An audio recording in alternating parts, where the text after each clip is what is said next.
Morning, children. My name is Space Ghost. I've come to you to read a story to you today.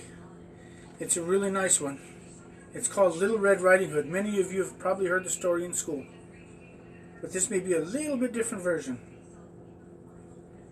How Little Red Riding Hood loved her grandma. She was the nicest grandma in the world. She smelled like flowers and chocolates.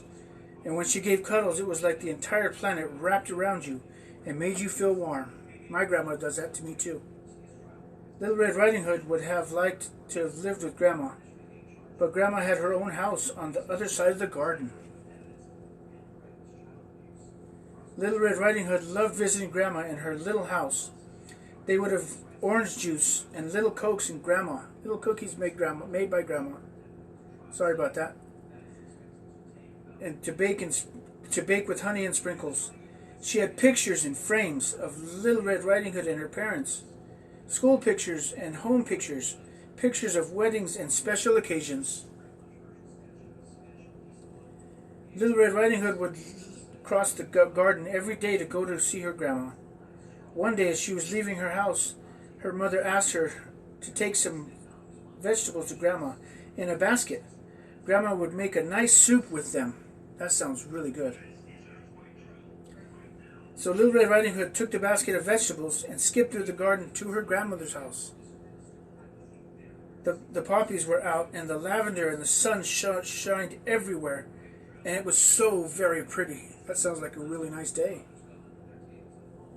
But when Little Red Riding Hood skipped around the tree branch, she ran headlong into a big, slobbery, old dog, Oscar. "Bow wow," said Oscar, with his big rubbery lips. He spoke like this. "Where are you going, little girl?" "I'm taking some vegetables to my grandma's house," said Little Red Riding Hood.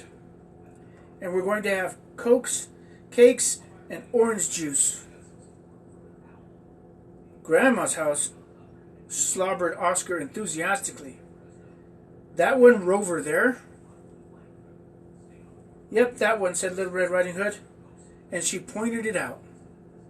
The little cottage at the end of the garden was very small and beautiful, with the sunlight falling on it and making sure everything looked lovely and yellow. "Yellow!" "Look, Squirrel!" barked Oscar. The Little Red Riding Hood looked behind her.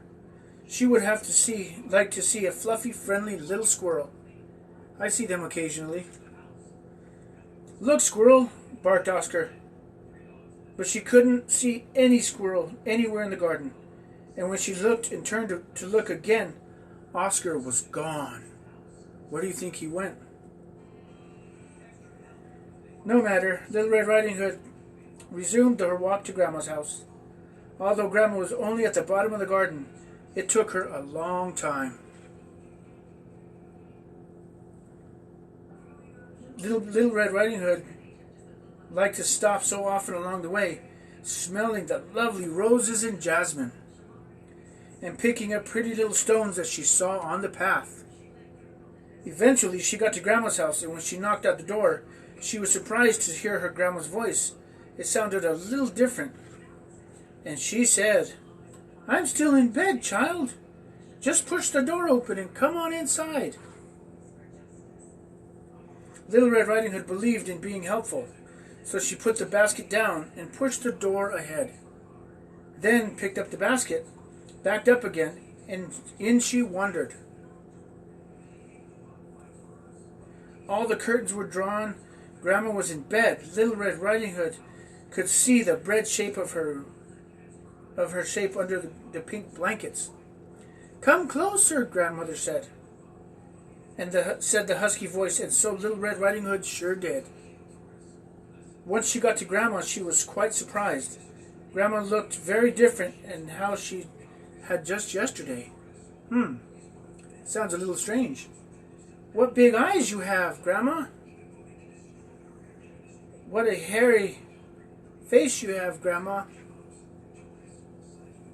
"And what big teeth you have, Grandma." At the moment, Grandma walked in the back door. "Oscar," she scolded, "get out of my bed and get out of my clothes, you dirty dog." Oscar looked very, very sorry. I just wanted some of Little Red Riding Hood's cake. Oh, you silly dog, said Little Red Riding Hood. I'm bringing vegetables, silly. It's Grandma who has the cake. Isn't that silly? And indeed she did. It was the oven was waiting for them nice and hot. Grandma, Little Red Riding Hood, and Oscar shared them all. And there was not one last bite left.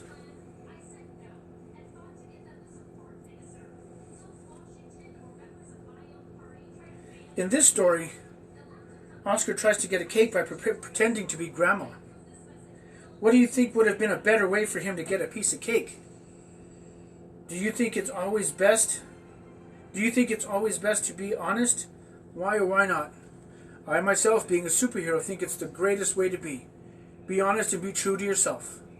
Until then, kids, I hope you enjoyed the story. See you next time.